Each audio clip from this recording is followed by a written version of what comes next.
Insert disc 2. Hello, everyone. We never start the show that way. Welcome to Insert Disc 2. This is a new show. We just started just like that. Okay. So we just, every week, you just hit the button and don't tell me? Yeah. Why? Because that's how I get you to start talking about things that people are interested in. Okay. So I've spent a lot of time this week. I'm going to give you the scoop. Okay. In fact, we should have done this because we haven't been copying it the whole time like we were supposed to. What are you talking about? Remember the thing I brought you in? Oh, yeah.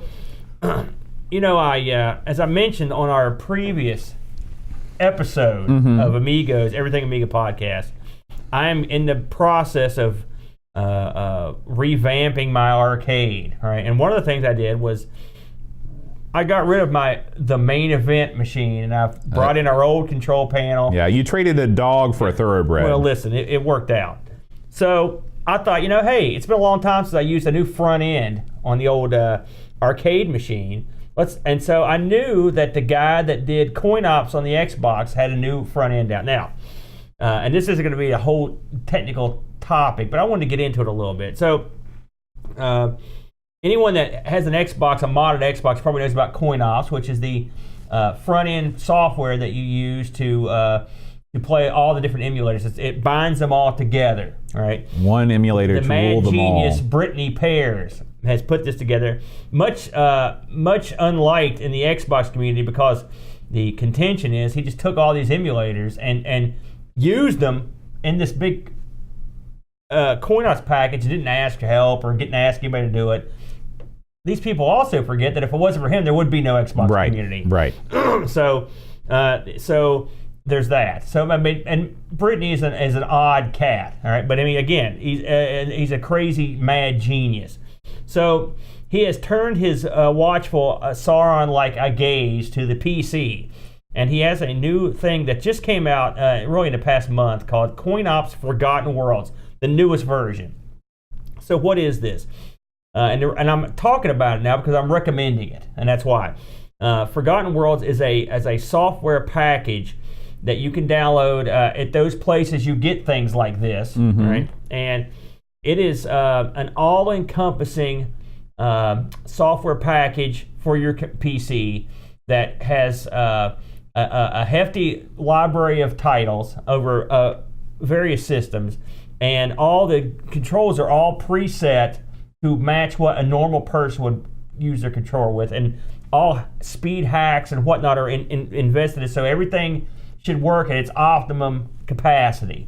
It's got the package has a very low operating. It doesn't require a lot of power, so you can really run this on about any almost an Amiga, on about any PC, and and it will perform as well as you would expect. I mean, the 2600 and the Intellivision stuff are going to run great. If you have a crappy old computer, the 3DS stuff is not going to run too good. You know what I'm saying? Or the Saturn, for example.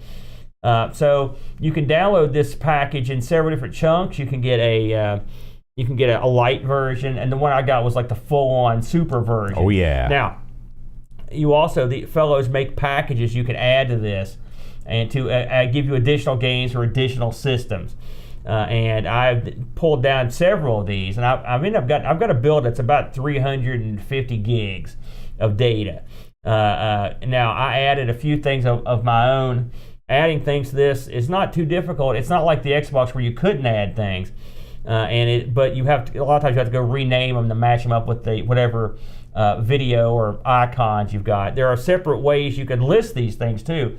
There's the traditional visionary way from the Xbox where it's just go one screen at a time. I've got it more of the hyperspin wheel system going, which I like. I think it works pretty well. It tickles me that you set it up that way, given all of the venom that you spewed about hyperspin over the years, about how it was too flashy and it was too. My problem with hyperspin wasn't necessarily that it wasn't functional. It's still not as functional as GameX, but what it does, the problem with it is it's so difficult to do anything with it with additional content. I mean, and trust me, if you've tried, it's no easy task. And unfortunately, the hyperspin has not been updated for many years. And this is, and one thing this does is it does all the hard work for you. Literally, you can download this package, install it, and be playing the second you're done. You just unzip it and go. And I recommend it fully. It's a good system. The community for this one so far seems to be pretty pretty nice. That community can be a little bit wacky. But if you're looking for something to put on your PC to have a bunch of old arcade games and stuff, this would be the way to go. I did run into a few pitfalls, but nothing major. This runs on the back of a secondary front end, which is apparently a pretty popular one. I can't remember what it's called, retro end or whatever. It's not RetroArch, is it? Yeah, no, it's not. Okay. But it's good. It's easy to use, and adding content's not that difficult. So I endorse it. I've got it on mine now. And Brittany is a smart fellow, and what he's done is he's basically locked most of the control stuff to where you can't alter them even if you want to. But he's got. So are you're pretty much locked into playing with a 360 stick then? Well, that's the default. Mm-hmm. Now, if you want to use your own controls, you can just. One thing he's done that I think is quite clever, and it's simple. I like simple. Is he's got a directory where you go in and there's a list of options, and they're batch files. Do you want? He gives you the ability to have scan lines, no scan lines.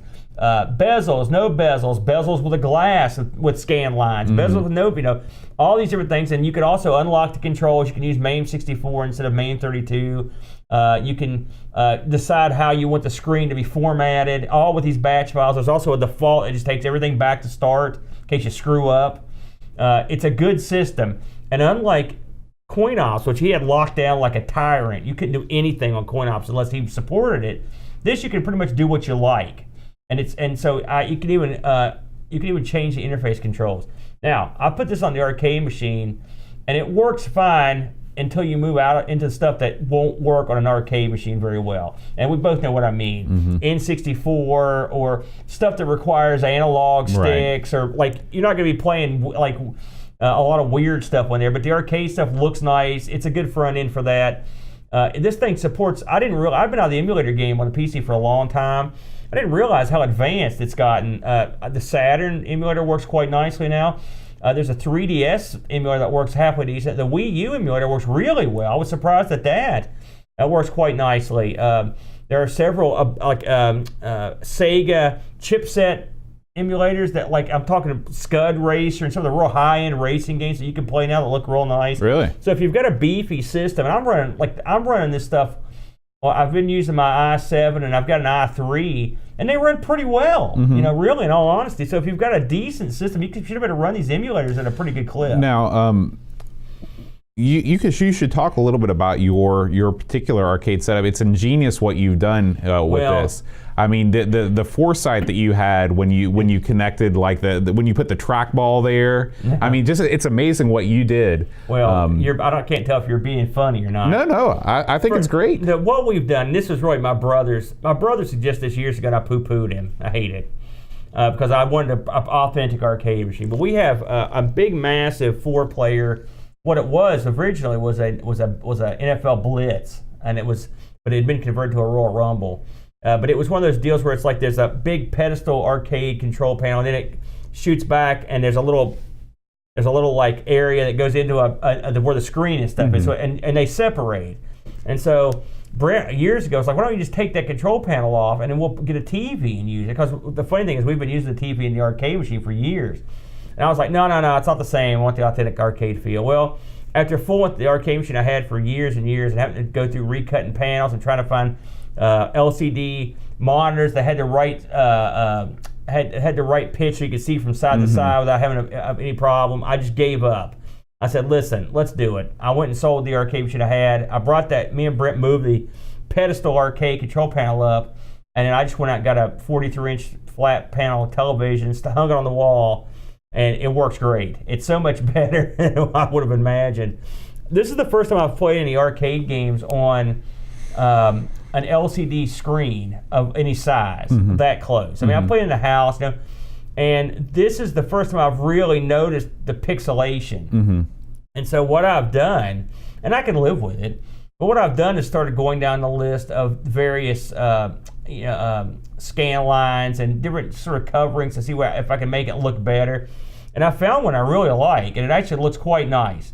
And any way it goes, if you've ever fooled with an arcade monitor, a CRT from back in the day, they can be a nonstop pain in the butt. You've got hundreds of volts going through them, and they are when you get tired of doing cap kits and stuff, I've got a Galaga at the house, and the monitor needs a cap kit done. I'm going to go ahead and pull this thing out and do the cap kit. And I'm dreading it because if you've ever done one of these old monitors, they're always dirty and nasty. The caps are coming out. Hopefully it hasn't covered hasn't leaked all over the board. Right. It's a pain. So I didn't want to do that on the arcade machine. That's why I went with the television.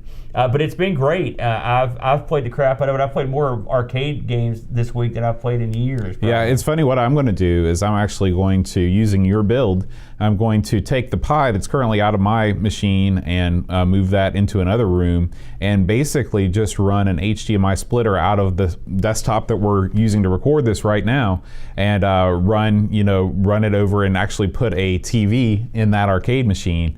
And because I don't have HDMI in the monitor that's over there, and just run it straight out of there. You could actually get around that quite easily. I've got an adapter that goes from HDMI to DVI, and then you just hook the sound up and you're done. You don't even have to swap the monitor. You got to hook sound up to something though. Well, the little dude that I've got actually has the sound. You can do it. I mean, if you wanted to do it, if you didn't want to swap out your monitor, you could. Oh, okay, yeah. I can help you on that. Yeah, absolutely. Listen, I'd love to figure that out. Everyone knows this. Amazon has a plethora of wacky adapters and stuff, so you can adapt anything. Yeah, right here I've got a 50-foot HDMI cable for this very purpose. So, would you believe that this was like $12? I know, it's crazy. It's crazy. Remember when those monster ones used to cost like $100 billion? Yeah. Let's talk about the big event this weekend. The very first meeting of the Taze Valley Classic Computer Club. Oh yes, it'll be taking place when you see this. Will have already taken place if you're not watching live. It'll be taking place tomorrow. I think it's the 23rd. I've got a couple tables, and I plan on taking we should talk about what we're taking, and then next week we'll talk about how it went. Okay. So I'm going to take the Atari XEGS with the multi-cart. In it. I'm also taking the Coco, and I'm also taking, what was the other one I was going to take? I may take my C64 HDMI Raspberry Pi project. I may take that too. What are you putting? I know you're planning on bringing the ZX I'm bringing the ZX Spectrum, and I'm bringing the JVC monitor that will display it. That should be fun. And I think our John is bringing his Amiga down. So I forgot. I'm also bringing that Mac. Bringing the Mac. Yeah. My goal is to have a good cross section of classic computers for people to fiddle with, and I don't know who else is bringing things or who else is coming, but I'm hoping it'll be a good time. Yeah. If we get 10, 12 people, I'd say that'll be a pretty good first meeting. Absolutely. I hope we have a nice crowd. Then we should have at least half that just by people we know. Yeah, I'm really looking forward to it. You had good news about the tables. We got the table situation. Yeah, I got a table, and I've got 2 tables I'll be bringing. 2 tables. That should be good. There's a table there. So we should be okay. It should be a lot of fun. I'm going to videotape some of it, and I'll put it up this week as a show, just for fun. I'll put it up on the site to have a look at. But I don't know what we're going to do or what's going to happen. So I'm kind of looking at kind of interested to see what exactly we do with this thing, or what people want to talk about, or if they want to even have a proper club, or just have people just get together. It's like I said, I've never been in anything quite like this. So it'll be different. Is this the first sort of group that you've ever because you weren't in a fraternity when you were in college? No. I'm trying to think of something else. Well, I was in a copy group back in the day, but I mean, we just pirated software for 2 hours. Actually, they were a lot longer, usually 3 or 4 hours. So this will probably be the first non-illegal group I've been involved with, but and like I mentioned last week, that there's really no point in bothering. It's not like the old days where you would copy floppies all the time. It's funny, I just listened to Flack's old podcast on floppy disks, and he was talking that Sony had stopped making floppies. I believe the episode he was on was like from 2007 or something like that. So it's crazy to think that Sony, I'd wager now, I bet there are more people making floppy disks now than there were then. Maybe so. Since they've sort of came back into vogue. Yeah. It's kind of nutty to think about that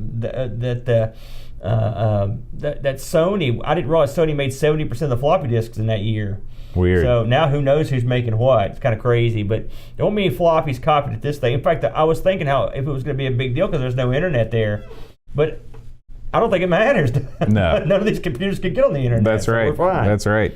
Well, we'll be back to report on that for sure. It'll be fun. I think it'll be a good time. Yeah. You got anything else going on this weekend? Oh, yeah, your wife's got something. Yeah, going Eve's on. going. She's making her maiden voyage. This is the furthest she's ever driven a car in her life. We'll be driving 2.5 hours to Lexington, Kentucky, your former home.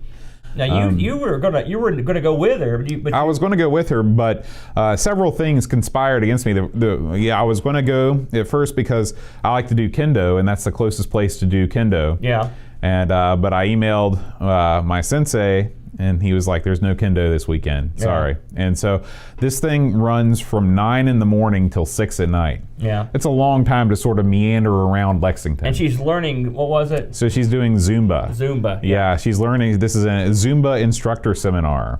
So Zumba is something that we do not do very often, you and I. How do you know? Well, because since I'm becoming svelte, I told my sensei, my kid sensei, that if I lose the 100 pounds, I will join the Gracie Jiu-Jitsu class. Oh. I'm gonna go in there and I might get it on. You could probably teach him a few things. Let me tell you something. You know what they don't teach in jiu-jitsu drives me nuts. You get a guy down in a headlock, and then when the ref's not looking, you get your thumb and just right in the old eye or the throat, just like Dusty Rhodes used to do it. I was watching because I didn't really know what Brazilian Jiu-Jitsu was, and so I was watching some videos on YouTube, and it's a lot of just like rolling around on top of each other. Oh yeah, man. That's the whole thing. Yeah. I just watched UFC last weekend, and one of the participants was a fella named Kron Gracie. Kron. And he is the first he was in a match. This is his first UFC bout. And he was against a guy that had been around for a while, Bruce Leroy. And Bruce Leroy is Is he from West Virginia? No, he's from Florida, I think. But Bruce Leroy is a pretty good fighter as a stand-up fighter. And the fight began, and Bruce Leroy danced around and was throwing his kicks. And then Kron got hold of him. And Kron took him down. He actually got his back, made him tip over, and then choked him out. It was a minute 24, I think. And so this was all the talk at the jiu-jitsu school because Kron is a linear. He's an actual great. There are a lot of people named Gracie they sort of adopt guys, and their family tree's crazy.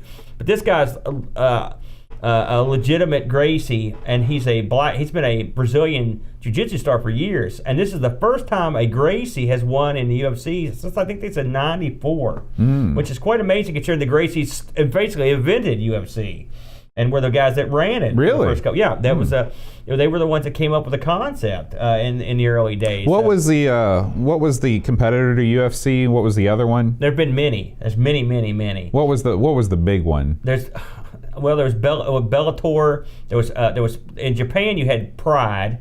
K1. K1. Well, K1 was not really a competitor to Jiu-Jitsu because K1 was kickboxing. Oh, okay. But Pride sort of owned K1. They were sister promotions. Okay. But then there have been many more. There have been plenty of contenders, and there still are. There's still plenty of promotions that are.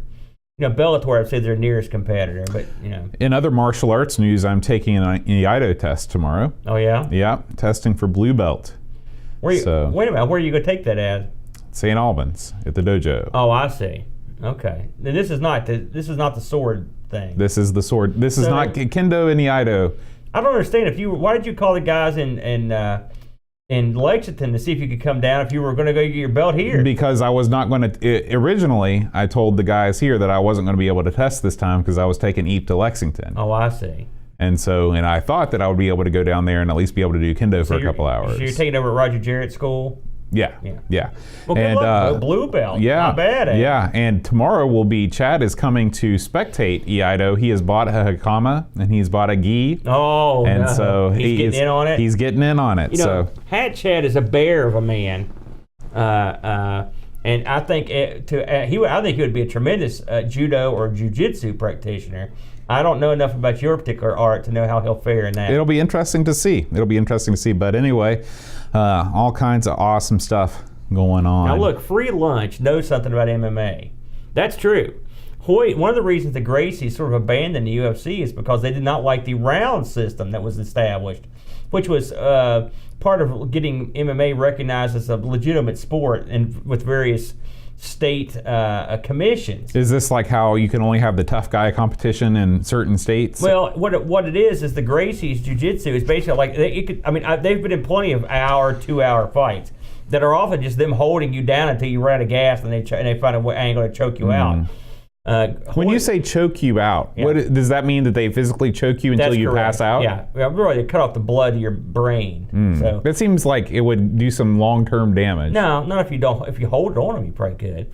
Hoist was involved in a very famous fight in Japan. It was at Pride Dynamite. It's the biggest, one of the biggest shows ever, MMA shows ever, and certainly one of the biggest ones in Japan, where he fought Kazushi Sakuraba, and they fought until Hoist could not continue. And so Sakuraba, this is a long fight. The Japanese crowd went crazy because Hoist was considered unbeatable pretty much at the time. And Kazuki Sakuraba went on to become what was known as a Gracie killer. He beat a bunch of their proteges and whatnot. But he's the funny thing about him is he's a pro wrestler and he works for New Japan. Let me ask you a question. Why are no Brazilian jiu-jitsu practitioners Brazilian? What do you mean? They almost all are. Gracie? That doesn't sound very Brazilian. He's Brazilian as please, people in Brazil, if anyone watches this, that was Boat that said something that stupid. Don't go there, Boat. They're most of them are Brazilian. Okay. Brent says, when I was a wee lad, I took Aaron's bow staff out to play with it and ended up breaking it. I felt bad, so I hid the broken parts in the back of the closet. I'm not sure I ever told him that. Yeah. Family secrets revealed. I didn't know that. I'm impressed that you could break that bow staff because most bow staffs aren't like super thick. But Dad went out and got, my dad does everything the double standard to make it super tough. And he got a bow staff. It was like that big around. Oh my gosh. It was like using a pole. And I thought to myself, my God, if I hit with this, it could kill him. Because it was like a huge long Did you club. take that thing to competition? When you're doing your forms and all that stuff? I mean, if you look at me, you can imagine, kata was not my forte. And I never placed in kata. In fact, my place was usually in the basement. It was always the kumite. Well, I did place in kumite a few times, yeah. But I was no good. I'm better now, I think. I'm meaner. You've got life experience. That's right. I got nothing to lose. Brent says, I was spinning it and did a downward strike on the ground and it snapped in two. It was probably he probably got a lot of velocity going with some of those spins. Well, chances are Brent, what he really did, he was trying to jimmy something or pry it open with it and he broke it. I know him. He's trying to get into something. Well, you ready to take this thing to the house, Boaster? Let's take it to the house. Thanks for hanging. We're just hanging. Yeah. It's that kind of day. I'm not even going to cut I'm going to cut it off when I stop the recording. I'm not even going to cut it off early like I normally do. You sign up for the arcade talk. And you get it all. Is this a new show? Just where I talk about front ends every week? No. I hope not. I'll stop coming. The next week's topic, Dolly Parton. Oh, you get it? Ba-doom. Yeah, I know. I got a million of them. All right, guys. See you later. Adios. Muchacho.